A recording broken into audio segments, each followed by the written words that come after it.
Buenas tardes, tengan todas y todos ustedes. Le quiero dar las gracias a la doctora Lucía Bustos por invitarme a dictar esta conferencia por el Día Internacional de la Mujer, hoy 8 de marzo. Estamos formando dentro de lo que sería el Instituto Atenea y la Escuela de Posgrado en Educación Integral, lo que es el doctorado en estudios de género. A partir de este instituto y de esta escuela, pues vamos a conmemorar el Día Internacional de la Mujer. Comienzo mi exposición. Creo que es importante diferenciar entre lo que es conmemorar y no festejar. Y esto lo digo porque vemos que hay gente que no entiende la diferencia y, bueno, pues manda flores, corazoncitos y otras cosas para, como si fuera un día de la mujer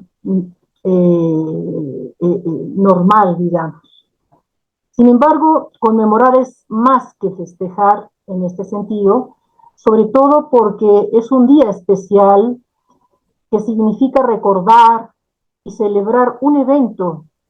En este caso, estamos hablando de algo muy importante, un acontecimiento muy importante, ¿no? Es una forma de mantener viva la memoria de algo, en este caso, de lo que serían las luchas feministas a lo largo del tiempo.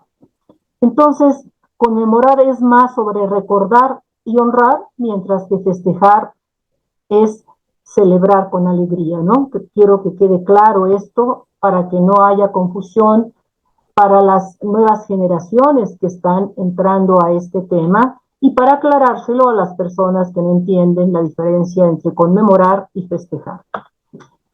¿Por qué se conmemora y no se festeja el Día Internacional de la Mujer?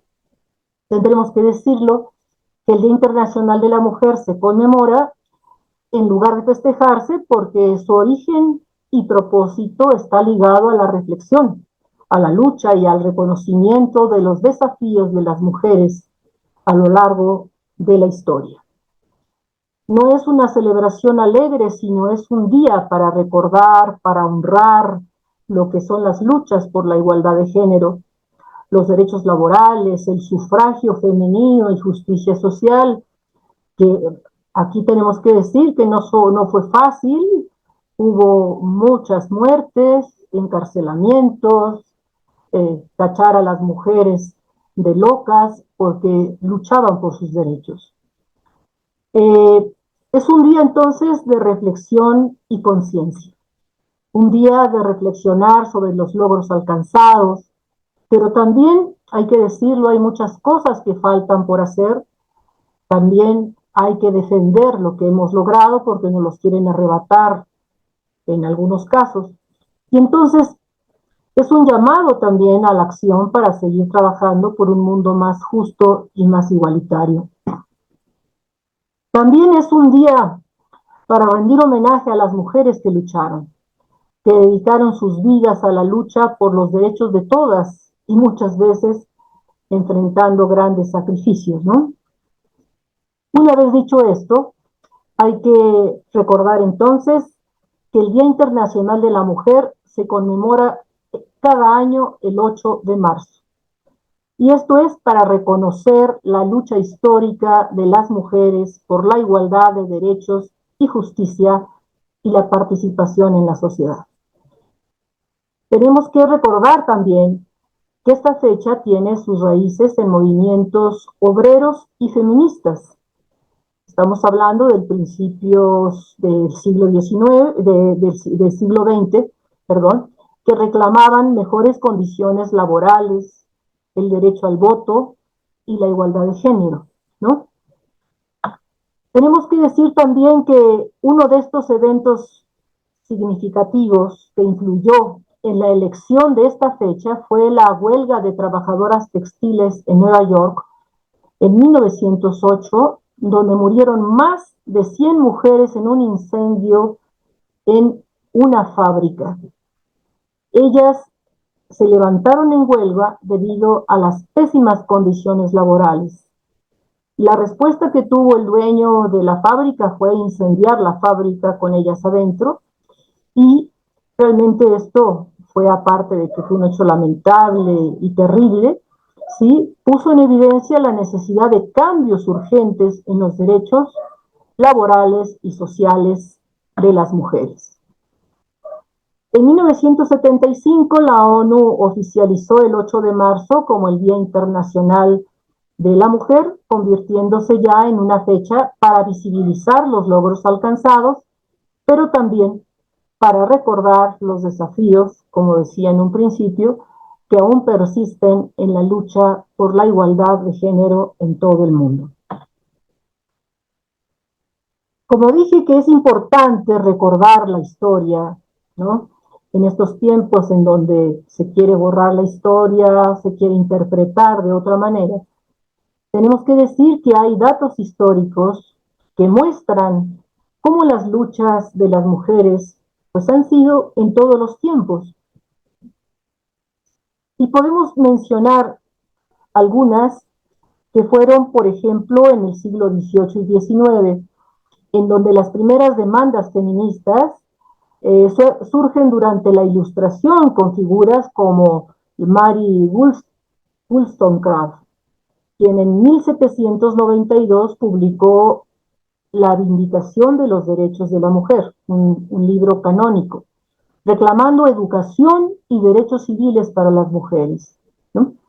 En el siglo XIX, el movimiento sufragista cobró fuerza, especialmente en el Reino Unido y Estados Unidos, donde mujeres como Emmeline Pankhurst y Susan Anthony lucharon por el derecho al voto. En el siglo XX, tras la Segunda Guerra Mundial, el feminismo se expandió globalmente, abordando temas de la igualdad laboral, los derechos reproductivos y la violencia de género. Hay feministas que dicen que el siglo XX fue el siglo de las mujeres porque fue cuando más se avanzó en los derechos humanos de las mujeres. Aquí no he mencionado lo que serían derechos humanos, pero dentro de todo este contexto histórico, de lo que estamos hablando son de estos derechos humanos que han movido a las mujeres para tener derecho a la educación, derecho a la salud, derecho al trabajo, derecho al voto, ¿no?, justicia social, etc. En el siglo XXI tenemos que decir que el feminismo se ha diversificado, ha incorporado diferentes conceptos como el concepto de interseccionalidad, que tiene que ver con el que no tenemos que discriminar porque sean de un color de piel u otro, sean de una clase u otra, sean orientación sexual u otro, y la identidad de género, ¿no? Ese es el concepto de interseccionalidad, que lo digo de una manera muy, pero muy sintética. Pero bueno, esa es la lucha que se está dando en el siglo XXI. Ahora bien, durante todo este tiempo, pues se han hecho diferentes movimientos feministas. No existe, se habla del feminismo, pero no existe un solo feminismo. Hay diferentes feminismos, ¿no? Hay diferentes olas del feminismo también. Tenemos que decir que la primera ola del feminismo tiene que ver con el siglo XIX y principios del siglo XX, en donde se enfocan en lo que es la igualdad jurídica y política y en los principales logros, ¿no? Es decir, el derecho al voto, que es el sufragio femenino, y el acceso a la educación. Ese es un logro fundamental que creo que tenemos que recordar siempre. La segunda ola, que es la década del 60 al 80, que aborda lo que es la igualdad en el ámbito privado y público, ¿no? Este es un debate interesante, ¿no? Que se habla de que lo público es privado y lo privado es público. También eso hay que irlo aclarando durante lo que sería el análisis crítico de todos estos conceptos. Pero los temas centrales de estas dos décadas, tendríamos que decir, de los 60 a los 80, tenemos que decir que lo que se luchaba era los derechos reproductivos, la igualdad en el trabajo, la liberación sexual, la lucha contra la violencia doméstica. Y el lema que se trabajó en este momento es: lo personal es político, ¿no? Que podríamos hacer un exégesis de lo que sería esto: lo personal es político, ¿no? Porque si yo estoy haciendo un activismo para que tengamos igualdad en el trabajo, es decir, por el trabajo que tú haces, yo también quiero ser remunerada de la misma manera. Yo quiero tener derechos reproductivos y no tienes por qué negarme esos derechos. Es un trabajo político. ¿Sí? Ahora, la tercera ola es la década del 90 al año 2000, ¿sí? Que cuestiona los conceptos universales de género y sexualidad, ¿no? Aquí hay una cuestión interesante, porque van a haber diferentes protocolos, diferentes momentos en donde se mueven muchos intereses en lo que sería en lo largo y ancho del mundo con respecto a estos conceptos universales de género y sexualidad, y hay un cuestionamiento fuerte, ¿no? Dentro de lo que sería este momento, cuando se da la reunión de Pekín, por ejemplo.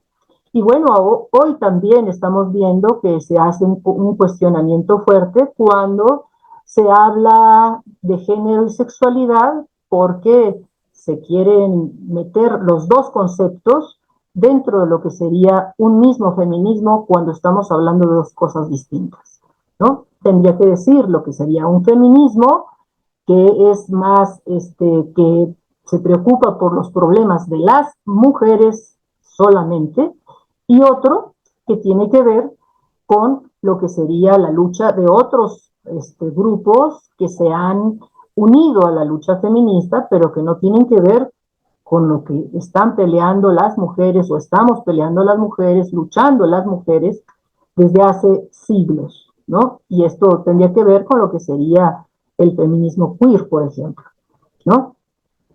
También acá vamos a ver lo que es la forma en cómo se introduce la interseccionalidad. Como ya decía, se toma más en serio que en otras décadas, y se habla de cómo es que tenemos que analizar la realidad, ¿no? Cada una de nosotras pertenecemos a una clase social, tenemos una orientación sexual, tenemos un color de piel, y a partir de eso vamos a analizar la realidad, ¿no? Apenas ayer leía una reseña de un libro que me interesó, que se llama el libro ¿Tú qué haces aquí?, ¿no? Y es un análisis muy interesante con respecto a lo que sería el racismo que hay en ciertas clases sociales en México, cuando ven a una persona morena en un lugar en donde van puras personas blancas, que también son mexicanos, ¿no? Por ejemplo, en un gimnasio, que ahora, digamos, son los lugares de encuentro, ¿no? Si llega hay un gimnasio en donde van puros blancos y llega una persona de color moreno, ¿sí? Inmediatamente le preguntan: ¿y tú qué haces aquí? ¿No? Digamos, esto no lo podemos negar, ¿no? En México también existe ese racismo, y por eso esta investigación es sumamente interesante, ¿no? Esta cuestión de considerar el color de piel, la clase, la orientación sexual. La cuarta ola tiene que ver con lo que sería el 2010 a la fecha, que es lo que estamos viviendo, que es la utilización de las redes sociales para organizarse y visibilizar los problemas, ¿no? También para enfocar y combatir el acoso sexual y la violencia de género y la cultura de la violación, ¿no? Vimos también de 2010 a la fecha, cómo los movimientos de Me Too y Ni Una Más son movimientos emblemáticos, y es como si hubiera relanzado nuevamente lo que es el movimiento feminista. Y bueno, también acá vemos también el concepto de inclusión, que tiene que ver con el tratar de que las personas, independientemente de sus preferencias o de sus cambios físicos, son personas, ¿no? Esta cuarta ola así lo marca. Ahora bien, yo quiero dedicar esta parte de lo que voy a exponer a una feminista española, que me hizo pensar mucho el día de ayer y precisamente hoy quiero rendir homenaje a ella y a sus palabras, a su reflexión, porque creo que es importante lo que ella dijo, ¿no? Entonces dice ella que hoy especialmente por decencia, mire el mundo y comprueba que ha mejorado, ¿no? Creo que eso lo tenemos que decir cada una de nosotras, cada uno de nosotros, ¿no? Hemos mejorado en algo, por más que nosotros veamos cosas terribles en este mundo, ha mejorado en algo. Y eso dice Amelia Valcárcel, filósofa feminista, hay que agradecérselo al feminismo y a cada feminista, ¿no? Lo cortés, como dice el dicho, no quita lo valiente. Hoy, entonces, 8 de marzo, estamos pensando que hemos hecho grandes cosas y todavía haremos más. También hoy es un gran día para alegrarnos de lo conseguido y hacer cuentas con la agenda pendiente, ¿no? Yo voy a terminar precisamente con la agenda pendiente, pero primero vamos a ver lo que dice Amelia Valcárcel. Ella dice que hay que darle gracias a todas aquellas y muchas más que han logrado cosas que nosotras, mujeres del siglo XXI, niñas del siglo XXI, niños del siglo XXI, hombres del siglo XXI, disfrutan gracias a estos movimientos feministas, mujeres que han luchado, ¿no? Bueno, digamos, en todas las épocas, yo había mencionado solamente siglo XIX, siglo XX, siglo XXI, pero si nosotros nos remontamos a la historia de las mujeres, porque ahora también tenemos estudios de historia de las mujeres que antes no había, por lo que ya sabemos, las mujeres no tenían acceso a lo que era la educación, pues vemos que pues ellas, estas mujeres se daban ideas para estar activas, ¿no? Unas se disfrazaban, otras cambiaban de nombre, otras escribían escondidas, otras se reunían para que les enseñaran a leer y escribir.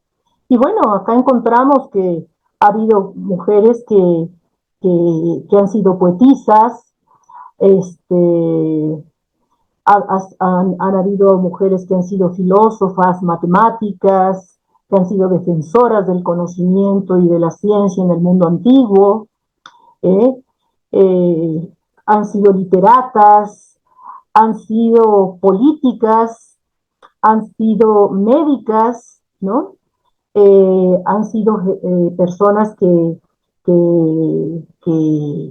han sido compositoras, han sido heroínas de la Revolución Francesa, por ejemplo, como Juana de Arco. No voy a mencionar cada una de las pequeñas biografías que puse de cada una de ellas en esta lámina, pero ustedes pueden ver los nombres. Aquí aparece Sor Juana Inés de la Cruz, por ejemplo, que es una escritora mexicana a la cual le debemos también lo que es el derecho al conocimiento que tenemos nosotras las mujeres, ¿no? Ya mencioné a Mary Wollstonecraft, en donde ella habla de lo que es el feminismo moderno, ¿no?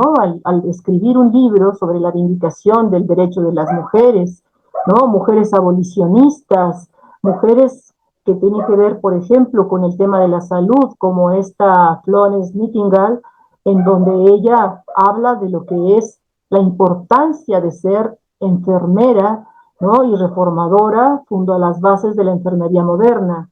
Ayer leía la biografía, por ejemplo, de la hermana de Franz Kafka, ¿no? Franz Kafka tuvo hermanos y hermanas, y una de sus hermanas con la cual se llevaba mejor era una mujer realmente interesante, una mujer que le interesaba la agricultura, ¿no? Y que ella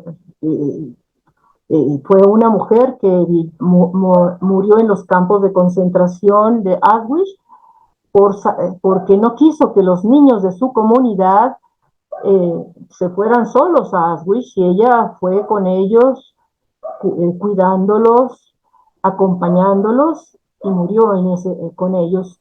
No se sabe ya después dónde quedaron esos escritos que ella tenía, pero tenemos conocimiento de ella por los escritos que escribió su hermano, ¿no? Vemos también a quien no conoce el nombre de Marie Curie, ¿no? Que es la primera mujer en ganar un premio Nobel y pionera en el estudio de la radioactividad, ¿no? Este, tenemos que ver a Clara Zetkin, que es una mujer activista que impulsó el Día Internacional de la Mujer, ¿no? Esto es muy importante para nosotras en este día 8 de marzo. Coco Chanel, bueno, realmente importantísima porque tiene que ver con el diseño de la moda, ¿no? Cómo es que las mujeres no siempre nos vestimos igual, ¿no? Hoy, como estamos vestidas hoy, pues realmente no era lo mismo que ayer. Tampoco tener el cabello corto, ¿no? Que tener el cabello corto es un significado de rebeldía, ¿no? En otra época simplemente eso no existía. Y bueno, esto fue un estilo moderno, liberador, que lo impulsó Coco Chanel. Virginia Woolf fue esta escritora que nos habla de que una mujer tiene que tener una habitación propia, que es referente del feminismo literario. Eleanor Roosevelt también es realmente una mujer espléndida, que por cierto acabo de ver una película donde le rinden un homenaje, porque cuando estaba la Primera Guerra Mundial, ella, ella estaba muy preocupada porque pues los soldados no recibían cartas, ¿no? Y entonces se formó un contingente de mujeres negras, que eran las que iban a rescatar las cartas que mandaban los soldados. Y bueno, es una historia interesantísima, ¿no? Pero ella fue la que apoyó este movimiento para que las mujeres fueran enviadas a repartir las cartas, ¿no? A clasificar las cartas y que llegaran a donde tenían que llegar. Bueno, Rosa Luxemburgo es también una gran teórica marxista y revolucionaria que hablaba de los derechos de los trabajadores y de las mujeres, ¿no? Tenemos también, digamos, aunque a mí no me gusta que hayan tomado a Frida Kahlo como digamos, un artículo de mercado, sí es cierto que tenemos que recordar lo que sería esta artista mexicana, porque realmente rompió estereotipos para su época, ¿no? Y podemos hablar en ese momento de ella de lo que es el empoderamiento femenino. No podemos dejar de mencionar a Simone de Beauvoir, ¿no? Con la influencia que tuvo ella para lo que fue el feminismo del siglo XX y del siglo XXI, con su libro El segundo sexo, ¿no? Para tener hoy lo que tenemos como el feminismo moderno, ¿no? No me puedo detener en cada una de ellas, pero sí mencionar, por ejemplo, a Rigoberta Menchú, que precisamente hoy salió en el periódico, ¿no? A Malala Yousafzai, que es una activista por la educación de las niñas, ¿no? Y Premio Nobel de la Paz, ¿no? Importantísimas cada una de ellas, ¿no? Y bueno, si nos queremos ir más atrás, aquí en México, no podía dejar de mencionar, por ejemplo, a Leona Vicario, ¿no? Que apoya la independencia de México, Juana Belén Gutiérrez de Mendoza, una periodista y activista, Elvia Carrillo Puerto, líder feminista y sufragista, conocida como la monja roja, por el derecho al voto de las mujeres. Y aquí me quiero detener porque, bueno, ella no lo hizo sola. Había otras mujeres que habían participado en la revolución, ¿no? Yo totalmente ignorante, una alumna del doctorado me hizo conocer a Florinda Lazo, que fue una mujer que participó en la Revolución Mexicana y que fue una de las impulsoras de lo que fue el derecho al voto en aquella época, fue diputada también, y que después, bueno, la que llevó la voz cantante, digamos, fue Elvia Carrillo Puerto, a lo mejor me equivoco en estos datos, pero fue muy importante este movimiento.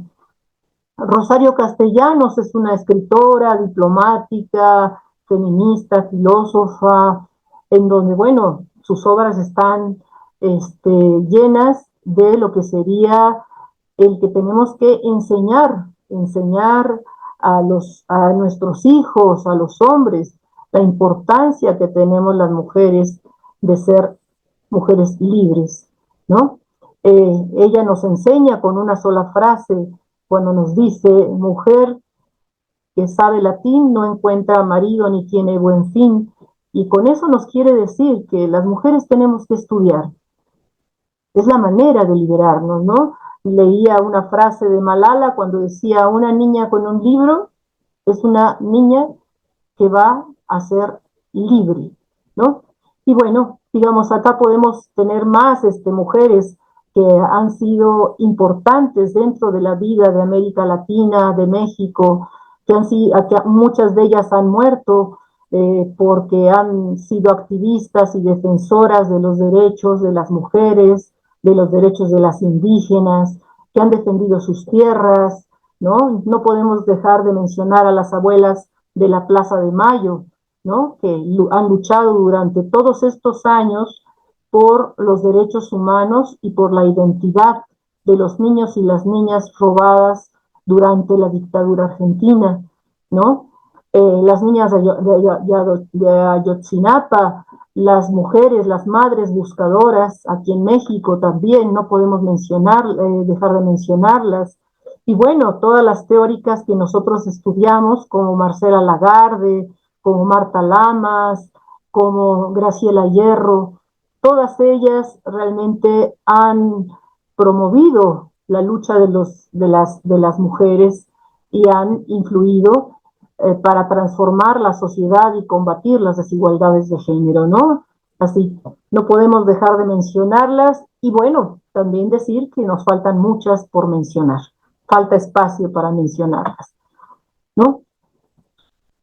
Hay que decir entonces que Amelia Valcárcel, como pensadora española, es una de las más reconocidas figuras y que son influyentes en el feminismo filosófico en el ámbito hispanoamericano, ¿no? Y también es una de las feministas que representa lo que se llama el feminismo de la igualdad, que tiene que ver con la defensa de la equiparación plena de los derechos y oportunidades entre mujeres y hombres, ¿no? Esto es muy importante porque su lucha por la paridad política y la igualdad en todos los ámbitos es algo de lo más importante, ¿no? Ahora, ¿qué ha dicho ella en estas palabras que les decía hace un momento? Que tenemos que dar gracias y que tienen que ir a la cabeza de cada uno de los 8 de marzo, ¿no? Ella dice, si podemos votar, se lo tenemos que agradecer al feminismo. Si recibes igual salario al de un hombre por hacer lo mismo y trabajo, gracias al feminismo. Si fuiste a la universidad o vamos a la universidad en lugar de dejar los estudios, porque la carrera de la mujer es casarse y tener hijos, hay que agradecérselo al feminismo. Si puedes solicitar cualquier empleo, no solo un trabajo para mujeres, hay que agradecérselo al feminismo. Puedes recibir y dar información sobre el control de la fertilidad sin ir a la cárcel por ello, hay que agradecérselo al feminismo.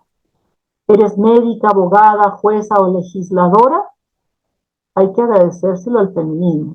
Yo recuerdo a mi maestra Graciela Hierro que a ella le tocó luchar en su momento porque en los títulos que las mujeres obteníamos cuando terminábamos nuestros estudios, no dijera licenciado en filosofía, sino licenciada en filosofía, ¿no? Entonces eso era muy importante que te reconocieran, eres ingeniera, no ingeniero, eres jueza y no juez, eres legisladora y no legislador. Esto es muy importante, ¿no? Si practicas un deporte profesional, si puedes usar pantalones sin ser excomulgada de tu iglesia o echada del pueblo, hay que agradecérselo al feminismo. A tu jefe le está prohibido presionarte a que te acuestes con él. Si sucediera que fueras violada y el juicio no trata sobre el largo de tu vestido o tus novios anteriores, hay que agradecérselo al feminismo. Si inicias un negocio y puedes obtener un préstamo usando solo tu nombre y tus antecedentes de crédito, si estás bajo juicio y si se te permite testificar en tu propia defensa, hay que agradecérselo al feminismo. Eh, si posees propiedad que es únicamente tuya, eso también es muy importante, hay que agradecérselo al feminismo. Antes no podías comprar una propiedad si no tenías que estar casada, si no tenías, salía a nombre de tu hermano, tu hermana, tu papá, etc. Tienes derecho a tu propio salario, aun si estás casada o aún o hay un hombre en tu familia. Obtienes la custodia de tus hijos o hijas tras el divorcio o una separación. ¿No? Antes no, eran automáticos solamente el padre, ahora la mujer puede pelear lo que sería o luchar para obtener la custodia de sus hijas e hijos tras un divorcio, ¿no? Tienes voz en cómo criar y cuidar a tus hijas e hijos en lugar que los controle completamente tu marido o tu padre. Tu marido te golpea y esto es un delito y la policía lo detiene en vez de sermonearte sobre cómo ser una mejor esposa, hay que agradecérselo a una feminista. Si se te otorga un título después de ir a la universidad, en lugar de un mero certificado de haber completado los estudios, agradecéselo a una feminista.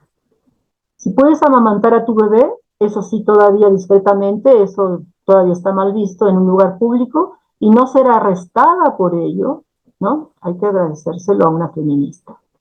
Te casas y tus derechos civiles no desaparecen dentro de los derechos de tu marido, agradeceselo a una feminista.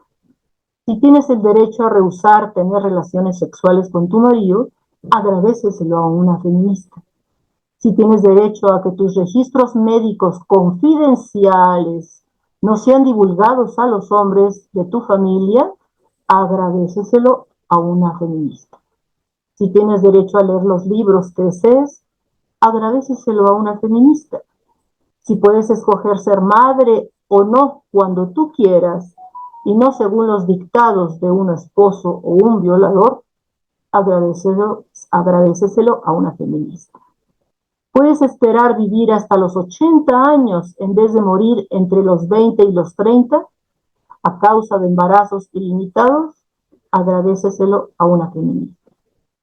Puedes verte como una humana adulta plena y no como una menor de edad que necesita ser controlada por un hombre, agradeceselo a una feminista, ¿no? Podríamos seguir, ¿no? Pero Amelia Valcárcel reflexiona sobre estos logros, ¿no? Que hemos tenido a lo largo de estos tiempos que han pasado, ya vamos para 200 años. Entonces hay que recordar siempre que la gratitud es una virtud, pero no es solo una virtud, sino es la madre de todas las virtudes, ¿no? Y que hemos de tener los seres humanos. Ser realmente, cuando decimos gracias, es el mejor regalo que podemos recibir de una persona. Gracias a las luchas de las mujeres feministas de todos los tiempos, ¿no? Y bien, voy a terminar con esto, nada más es una reflexión que hace Rita Segato y que va precisamente a lo que nos falta, ¿no? Rita Segato es una antropóloga feminista argentina que nos habla de lo que nos falta a las mujeres, ¿sí?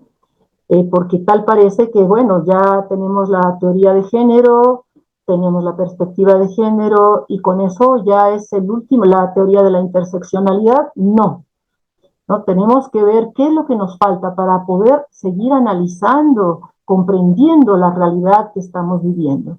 Y entonces ella dice que la lucha de las mujeres es por toda la humanidad, ¿no? Esto es interesantísimo porque no se trata de que excluyamos a los hombres, sino se trata de que nosotras tenemos que luchar por toda la humanidad, hombres, mujeres, niños, niñas, viejos, viejas, otras identidades, porque este orden político que es el patriarcado neoliberal, yo diría, que es un orden fundacional, arcaico, que funda, que es la primera forma de extracción de plusvalía, de robo de valor y la primera forma de opresión, la primera creación de una jerarquía de prestigio y de poder, a los hombres, en el caso de los hombres, los obliga a determinadas actitudes y determinados esfuerzos, ¿no? Por ejemplo, mostrar su poder, violencia, por ejemplo, ¿no?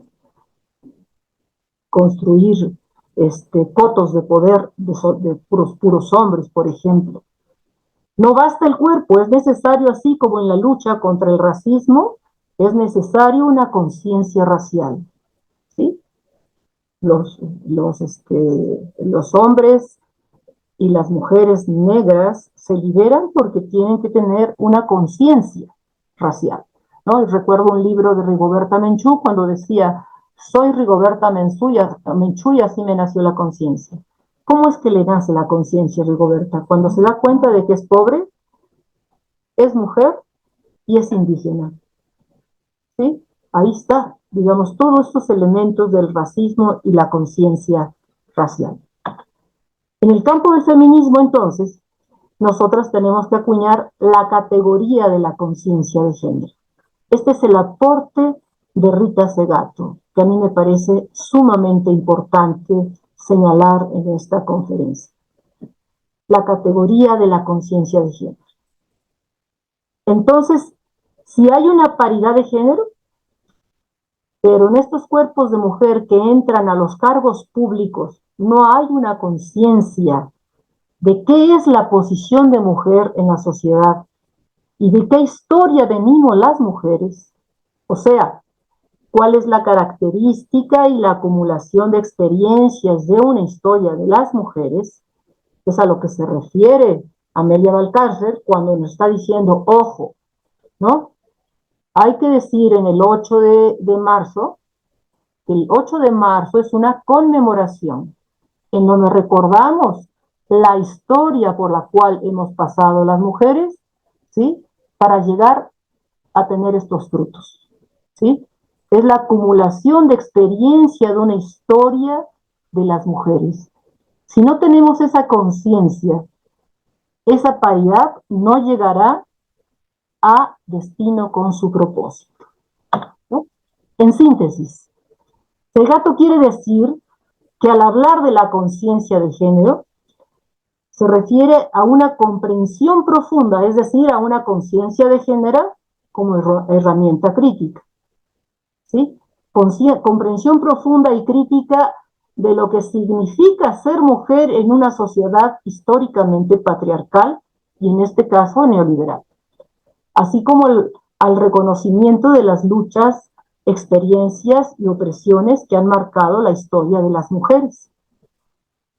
Y por último, Segato enfatiza que la mera presencia de mujeres en cargos públicos o espacios de poder, es decir, la paridad de género, la paridad sin conciencia, dirá ella que no es transformadora, ¿no? Es decir, no es suficiente que una mujer alcance un curul, ¿sí?